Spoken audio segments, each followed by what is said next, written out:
Hello everyone, this is Shrimati Manisha Srivastava, उच्च माध्यमिक शिक्षक from government higher secondary school Guraiya, district Chhindwara.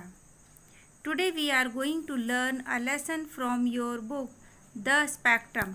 This is textbook of General English, class 12th, lesson number 17, and the name of the lesson is The Fun They Had. It is written by Isaac Asimov, and this is part 2 of this lesson. On the screen you are seeing the cover page of your textbook, that is The Spectrum.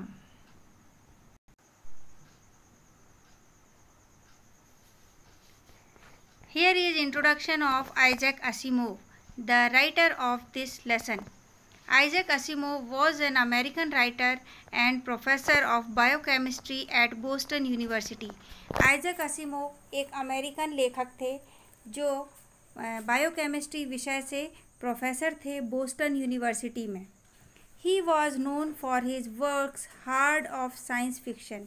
Isaac Asimov को उनके science fiction यानी विज्ञान से संबंधित कहानियों के लिए जाना जाता है. Asimov was a prolific writer who wrote or edited more than 500 books. Asimov एक बहुत ही प्रचुर मात्रा में लिखने वाले व्यक्ति थे और इन्होंने 500 से ज़्यादा पुस्तकों को भी एडिटेड किया है. He was born on 2nd January 1920 at Petroviki, Russia. इनका जन्म 2 जनवरी 1920 पेट्रोविकी, रशिया में हुआ था. And died on 6 April 1992 Brooklyn, New York, United states. और इनकी मृत्यु हुई थी 6 अप्रैल 1992 को ब्रुकलिन में, न्यूयॉर्क, जो कि यूनाइटेड स्टेट्स में है. Several short stories he has written. Some of them are The Last Question, Quandless, Tenebris, Viandront, etc.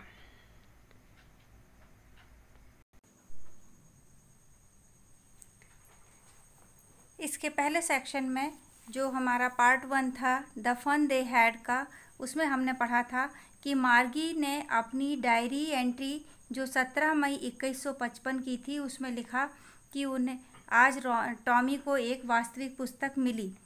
और ये बात मार्गी के दादाजी ने भी बताया था कि जब वो उनके दादाजी छोटे बच्चे थे तब वो लोग रियल बुक से पढ़ा करते थे और उस समय पुस्तकें पेपर पर प्रिंट हुआ करती थी. मार्गी और टॉमी के लिए ये बहुत ही अजीब सी बात थी कि शब्द पुस्तक में स्थिर थे जबकि उन लोगों को स्क्रीन पर शब्द पढ़ने की आदत थी जो कि मूव होते थे. टॉमी और मार्गी उस पुस्तक के विषय में बहुत ढेर सारी चर्चा करते हैं. जब मार्गी जानना चाहती है कि पुस्तक किस बारे में है तो टॉमी बताता है स्कूल के बारे में है. मार्गी को ये बिल्कुल भी नहीं उचित लगता कि स्कूल के बारे में कुछ लिखा जाए क्योंकि वह स्कूल से घृणा करती थी. स्कूल से घृणा करने का कारण था कि उसका मैकेनिकल टीचर उसको टेस्ट के बाद टेस्ट दिए जा रहा था और मार्गी उन्हें पंच कोड में याद करके बद से बदतर परफॉर्मेंस दे रही थी. यहाँ बीच में मार्गी के स्कूल टीचर को यानी उसके मैकेनिकल टीचर को काउंटी इंस्पेक्टर के पास ले जाया जाता है ताकि जो भी प्रॉब्लम है उसे सॉर्ट आउट किया जा सके. और टॉमी और मार्गी बहुत ज़्यादा बातचीत करते हैं मैकेनिकल टीचर और ह्यूमन टीचर के बारे में.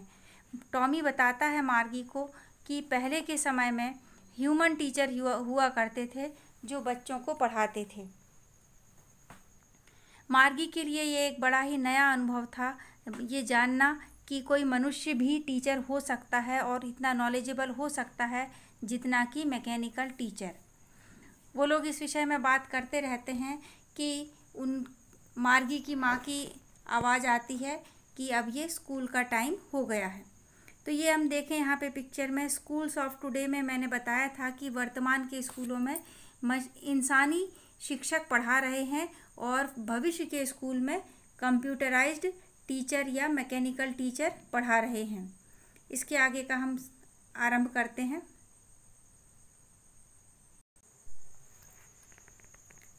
टू बी कंटिन्यूड से आगे करते हैं। She wanted to read about those funny schools. Margie उन आनंद देने वाले स्कूल्स के बारे में पढ़ना चाहती थी। They weren't even half finished when Margie's mother called Margie school. अभी उन्होंने आधा भी नहीं पढ़ पाए थे पुस्तक को कि मार्गी की माँ ने आवाज़ दी, मार्गी स्कूल का समय हो गया। मार्गी लुक्ड अप, नॉट येट मम्मा। मार्गी ने ऊपर देखा और माँ की तरफ देखते हुए बोलती है, मम्मा अभी नहीं। Now said Mrs Jones. Mrs Jones जो मार्गी की माँ हैं वो बोलती हैं अभी। And it's probably time for Tommy too. और वो बोलती हैं कि शायद ये टॉमी का भी स्कूल का समय है। यहाँ पे TOO मतलब भी, टॉमी के लिए भी स्कूल टाइम है ये अभी। Margie said to Tommy, can I read the book some more with you after school. Margie permission मांगती है टॉमी से, क्या मैं स्कूल के बाद तुम्हारे साथ यह पुस्तक कुछ और पढ़ सकती हूँ। Maybe, he said nonchalantly. उसने बोला हो सकता है, और ये बात उसने बहुत ही बिना किसी ध्यान दिए यानी बहुत इजी वे में कहा। नॉनचैलेंटली का अर्थ होता है बिहेविंग इन अ काम एंड रिलैक्स्ड वे, यानी बहुत ही शांति से और रिलैक्स वे में उसने कहा कि हाँ हो सकता है। He walked away whistling the dusty old book tucked beneath his arm। और वो जो धूल भरी पुस्तक थी उसको उसने अपनी बाह के नीचे दबाया, कांख में दबाया और सीटी बजाते हुए वहाँ से आगे बढ़ गया। Margie went into the school room. अब मार्गी अपने स्कूल रूम में चली जाती है। School room, it was right next to her bedroom. Margie का स्कूल रूम उसके बेडरूम के ठीक बाजू में था। राइट नेक्स्ट यानी ठीक बाजू में था। And the mechanical teacher was on and waiting for her. और जो मशीनी शिक्षक था, मैकेनिकल यानी यांत्रिक, टीचर यानी शिक्षक, यांत्रिक टीचर जो था उसे ऑन कर दिया गया था, मतलब इलेक्ट्रिसिटी चालू कर दी गई थी उसकी, मैकेनिकल टीचर की ऑन कर दिया गया था। एंड वेटिंग फॉर हर, और मैकेनिकल टीचर इंतज़ार कर रहा था मार्गी का। It was always on the same time every day except Saturday and Sunday, because her mother said little girls learned better if they learned at regular hours. हर रोज़ same time पर ही उसे अपने स्कूल रूम में जाना होता था, क्योंकि मार्गी की माँ का कहना था कि छोटी बच्ची ज़्यादा अच्छे से तब पढ़ सकती है जब वो रेगुलर आवर्स में, मतलब एक निश्चित समय में पढ़ाई करती हैं तो वो ज़्यादा अच्छे से पढ़ाई कर सकती हैं। और ये रूटीन उनका सिर्फ सैटरडे और संडे को ब्रेक होता था। जो वीकेंड होता है यानी छुट्टी का समय रहता है, अवकाश का समय, उस समय बस वो स्कूल रूम नहीं जाती थी। बाकी अन्य 5 दिनों में, वीकडेज में, वह पढ़ाई करती थी अपने घर में ही, जो उनका स्कूल रूम बना हुआ था वहाँ पर। ये जो मार्गी की माँ की टॉमी की वार्तालाप से समझ में आया कि घर पर ही स्कूल रूम बना लिया गया है। This is the future of education, यानी भविष्य में हमको इसी तरह की पढ़ाई करने का तरीका समझ में आएगा। यानी ये जो स्कूल बिल्डिंग और टीचर्स का एक और बच्चों का स्कूल जाना, वो सब बंद होकर सभी लोगों के घर में एक अलग से रूम रहेगा जिस पर बच्चे पढ़ाई किया करेंगे। यही हमको भविष्य की एजुकेशन नज़र आ रही है वह अभी। देखिए मैंने 2 पिक्चर ली हुई है, एक मार्गी के क्लासरूम की है, Margie's classroom, and the other picture is of Margie's teacher. तो पहली पिक्चर जो है मार्गी के क्लासरूम को शो कर रही है, जिसमें एक चेयर लगी हुई है। चेयर हो सकता है स्टूडेंट के बैठने के लिए हो, और जो मैकेनिकल टीचर है वो स्क्रीन पर समझा रहा है। एक तरीका ये है क्लासरूम का। और जो मार्गी का टीचर है, दूसरा तरीका जो कंप्यूटराइज्ड रोबोटिक टीचर का है, वो ये वाला है जिसमें एक रोबोट जैसा मशीन रहती है, जिसमें जहाँ इंसान का सिर होता है वहाँ पर एक बड़ी स्क्रीन लगी रहती है। उस स्क्रीन पर ही लेसन्स शो होते हैं, और पेट जहाँ पर है वहाँ पर एक स्लॉट बना हुआ है, उस स्लॉट में ही होमवर्क और टेस्ट पेपर सॉल्व करके रखना होता है। और इसी तरीके से ये पढ़ाई की गतिविधि रेगुलर रहती है। The screen was lit up and it said, "Today's arithmetic lesson is on the addition of proper fraction." मार्गी जैसे ही स्कूल रूम में पहुंचती है तो जो स्क्रीन रहती है वो लिट अप यानी उसमें लाइट जल जाती है और ब्राइटनिंग होती है, और वो कहता है, जो स्क्रीन है वो कहते हैं, "today's arithmetic lesson is on the addition of proper fraction", कि आज का गणित का पाठ है वो भिन्नों को जोड़ने पर आधारित है। प्रॉपर फ्रैक्शन यानी भिन्न। Please insert yesterday's homework in a proper slot. कृपया कल के होमवर्क को सही स्लॉट पर रखें। ये रोज़ का रूटीन था, मतलब आज का लेसन स्टार्ट करने के पहले कल यस्टरडे जो कुछ भी पढ़ा था उसका होमवर्क जो दिया गया था उसे प्रॉपर स्लॉट पे रखना होता था। यहाँ देखें हम कि जो मैकेनिकल टीचर है बगैर होमवर्क चेक किए वो आगे नहीं बढ़ेगा, पर यदि उसकी जगह कोई इंसानी शिक्षक होता तो वो आपकी कल की समस्या को समझ सकता था कि कभी मन नहीं करता है, कभी घर पे गेस्ट आ जाते हैं, कभी करंट फेल हो जाता है, ऐसी बहुत सारी प्रॉब्लम्स आ जाती हैं जब होमवर्क नहीं कर पाते हैं बच्चे। पर इंसानी शिक्षक इन सब बातों को समझ सकता है, लेकिन मैकेनिकल टीचर नहीं समझ सकता। उसे तो कल का होमवर्क प्रॉपर स्लॉट में चाहिए, मतलब चाहिए। मार्गी did so with a Sai. मार्गी ने वैसा ही किया, पर एक बड़ी गहरी आह के साथ। साई यानी लंबी गहरी सांस। आह की बड़ी तकलीफ़ के साथ उसने अपना कल का होमवर्क स्लॉट पे रखा। She was thinking about the old schools they had when her grandfather's grandfather was a little boy. अब मार्गी सोच रही थी उन पुराने स्कूल्स के बारे में जो उसके दादाजी के समय में था, स्कूल जब उसके दादाजी एक छोटे बच्चे थे। All the kids from the whole neighborhood came laughing and shouting in the schoolyard. सारे अड़ोस पड़ोस के बच्चे एक साथ आते थे।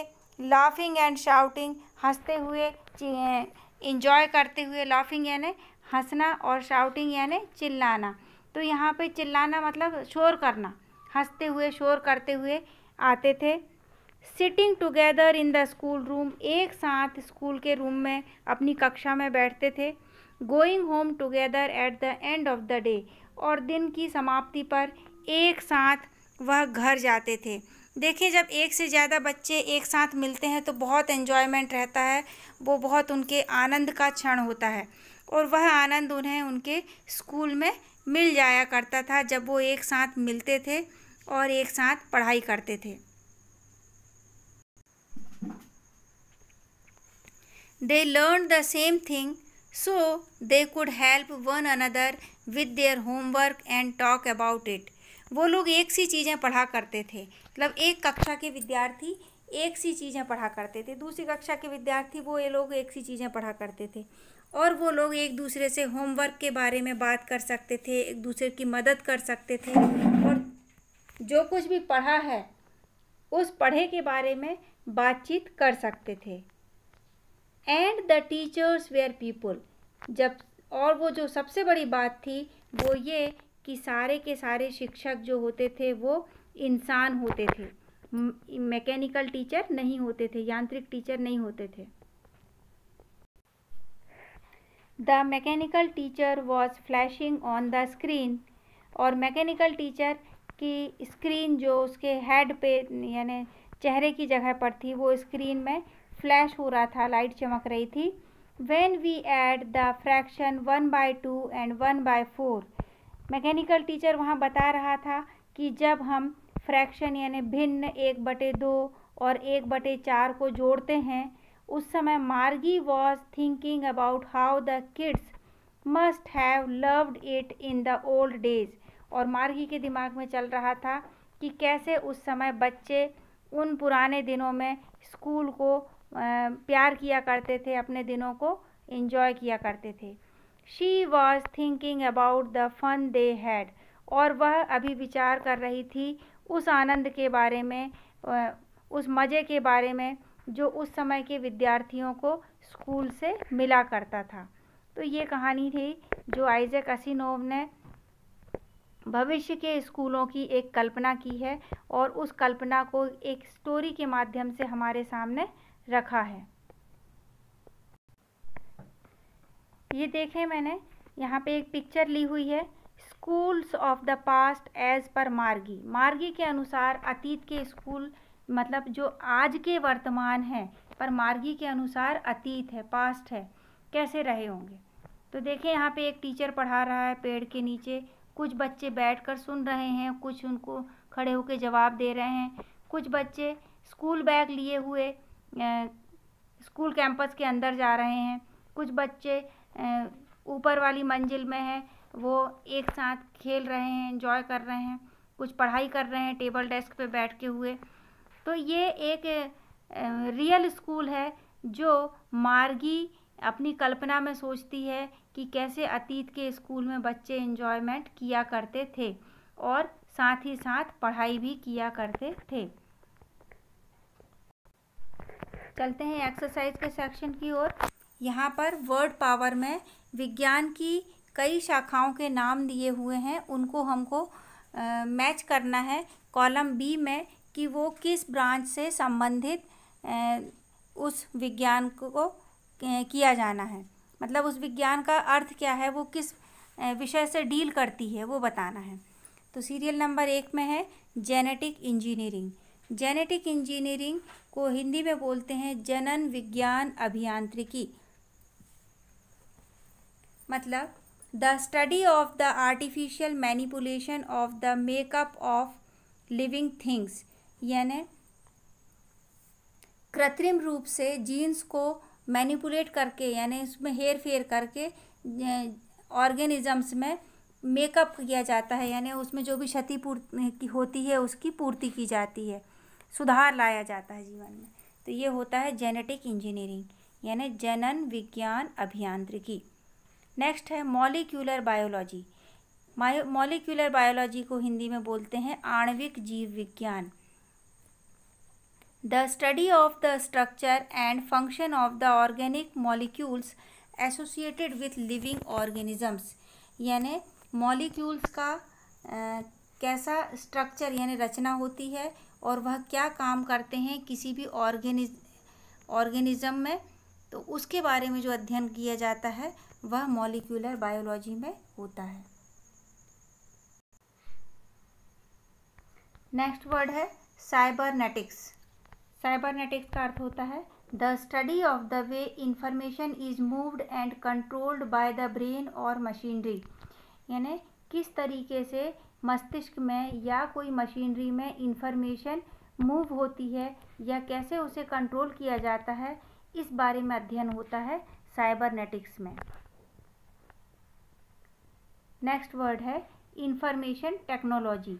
इंफॉर्मेशन टेक्नोलॉजी मतलब the study of the technology related to transfer of information. इसको हिंदी में बोलते हैं सूचना प्रौद्योगिकी, कि किस तरीके से इंफॉर्मेशन को, इस इंफॉर्मेशन यानी सूचना को एक स्थान से दूसरे स्थान तक पहुंचाया जाता है, उसकी क्या पूरी प्रोसेस होती है, उस विषय में या उससे आने वाली समस्याओं को सुधारने के विषय में जो तकनीकी ज्ञान की आवश्यकता होती है वह इंफॉर्मेशन टेक्नोलॉजी से मिलता है। नेक्स्ट वर्ड है जियोपॉलिटिक्स। जियोपॉलिटिक्स जो है वह है भू राजनीतिक। जियो मतलब होता है भू और पॉलिटिक्स यानी राजनीति। The study of the way geographical factors help to explain the basis of the power of nation states, यानी उस तरीके का उस अध्ययन करना कि कैसे भौगोलिक तत्व जो हैं वो किसी राष्ट्र को शक्तिशाली बनाने के लिए उत्तरदायी होते हैं, उन सारी चीज़ों के कारणों वगैरह का अध्ययन करना होता है जियोपॉलिटिक्स में। नेक्स्ट वर्ड है न्यूक्लियर इंजीनियरिंग। न्यूक्लियर इंजीनियरिंग का मतलब होता है परमाणुवीय engineering. The study of the way nuclear power can be made useful, कि किस तरीके से न्यूक्लियर पावर को हम उपयोगी बना सकते हैं, वह पढ़ा जाता है न्यूक्लियर इंजीनियरिंग में। नेक्स्ट वर्ड है क्रायोजेनिक्स। क्रायोजेनिक्स यानी ऐसी विज्ञान, the study of physical systems at the temperature below 183 degree centigrade, मतलब वह विज्ञान जिसका संबंध बहुत ही नीचे के तापमान से होता है और उसके प्रभाव किस तरीके से फिजिकल चेंजेस या फिजिकल परेशानियां लाते हैं, वो हम पढ़ते हैं क्रायोजेनिक्स में। नेक्स्ट है एस्ट्रोफिजिक्स। एस्ट्रोफिजिक्स यानी the application of physical laws and theories to stars and galaxies, यानी खगोल भौतिकी, कि किस तरीके से भौतिक नियम व सिद्धांत स्टार्स यानी सितारों पर और गैलेक्सीज यानी आकाशगंगाओं पर अप्लाई होते हैं, उस बारे में अध्ययन करते हैं एस्ट्रोफिजिक्स में। ये सारी की सारी जो हमने 8 विज्ञान की शाखाएं पढ़े हैं, इनमें आप अपना कैरियर बना सकते हैं और आगे जाके इन ब्रांचेस में बहुत ज़्यादा कंपटीशन भी नहीं है और बहुत ही अपने आप में विशिष्ट ब्रांचेस ऑफ स्टडीज़ हैं। इनको लेकर आप अपना कैरियर निर्धारित कर सकते हैं। नेक्स्ट है कॉम्प्रीहेंशन, जिसमें दिया है आंसर द फॉलोइंग क्वेश्चन। यहाँ पे मैं बता दूँ जो इम्पोर्टेंट क्वेश्चंस हैं उन्हीं के बारे में हम अध्ययन करेंगे, सारे क्वेश्चन आंसर को नहीं देखेंगे। तो पहला क्वेश्चन है व्हाट डिड मार्गी राइट इन हर डायरी। मार्गी ने अपनी डायरी में क्या लिखा। आंसर है Margie wrote dated 17 May 2155 today Tommy found a real book. Margie ने अपनी डायरी में लिखा कि आज टॉमी को एक सही की पुस्तक मिली और डायरी की जो डेट थी 17 मई 2155। नेक्स्ट क्वेश्चन है वाई डिड मार्गी hate school specially at that time, कि विशेषकर उस समय मार्गी स्कूलों से क्यों घृणा करती थी। आंसर है Margie hated school specially at that time because the mechanical teacher had been giving her test after test in geography and she had been doing worse and worse. Margie school से घृणा करती थी विशेषकर उस समय, क्योंकि mechanical teacher मार्गी को एक टेस्ट के बाद दूसरा टेस्ट दिए जा रहा था जियोग्राफी विषय में, जियोग्राफी यानी भूगोल में, और मार्गी बद से बदतर अपना टेस्ट किए जा रही थी, इसलिए उसे स्कूलों से उस समय घृणा थी। नेक्स्ट क्वेश्चन है describe the county inspector. County inspector का वर्णन करें। आंसर है county inspector was a round built man with a red face and whole box of tools with dials and wires। County inspector एक round built man यानी गोल मटोल व्यक्ति था with a red face, और चेहरा लाल था बिल्कुल, and whole box of tools with dials and wires, और उसके पास पूरा एक बॉक्स था, बक्सा था जिसमें डायल और वायर्स थे। नेक्स्ट क्वेश्चन है what kind of school did the book describe। किस तरह के स्कूलों का वर्णन करती है वह बुक जो टॉमी को मिली थी। आंसर है it was a kind of school that had a man as a teacher। The teacher didn't live in the house। ये उस तरीके के स्कूलों का वर्णन करती है जहाँ पर मनुष्य शिक्षक हुआ करते थे। The teachers didn't live in the house, और टीचर्स अपने विद्यार्थी के घर पे नहीं रहते थे। They had a special building and all kids went there। उन लोगों की एक विशिष्ट बिल्डिंग हुआ करती थी, भवन, बिल्डिंग यानी भवन हुआ करता था, जहाँ सारे बच्चे जाते थे। And they were taught same things to all, और उन्हें एक सी चीज़ें पढ़ाई जाती थी उन सबको। मतलब यदि वो एक ही एज ग्रुप के बच्चे थे तो एक ही कक्षा में पढ़ते थे और समान चीज़ें पढ़ाई जाती थी। नेक्स्ट क्वेश्चन है, justify the title the fun they had.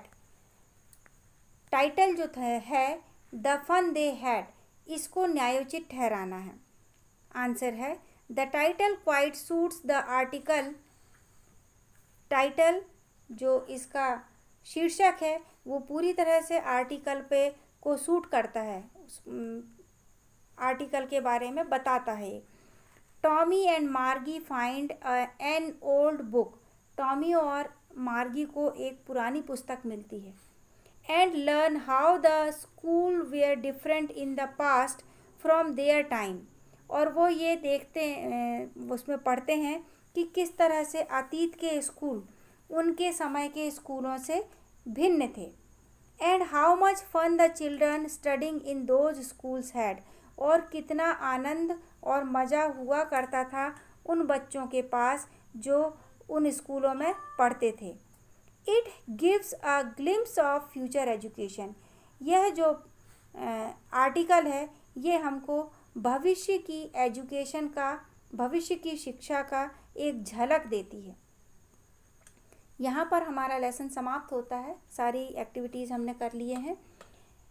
तो वर्तमान में जो कोविड-19 की परिस्थितियाँ चल रही हैं वो भी जो अभी 135 वर्ष बाद परिस्थितियाँ उत्पन्न होनी थी वो हम अभी ही महसूस कर रहे हैं। तो देखें ये पूरी तरह से हमको भविष्य की एजुकेशन को दिखाता है और वर्तमान में महसूस भी करवा रहा है कि अभी हम वर्चुअली अपने बच्चों से टीचर्स मिल पा रहे हैं। तो देखें बहुत ज़्यादा प्रभावित हैं हम मशीनी दुनिया से, और यांत्रिक चीज़ों के बगैर अब एजुकेशन संभव नहीं हो पा रही है।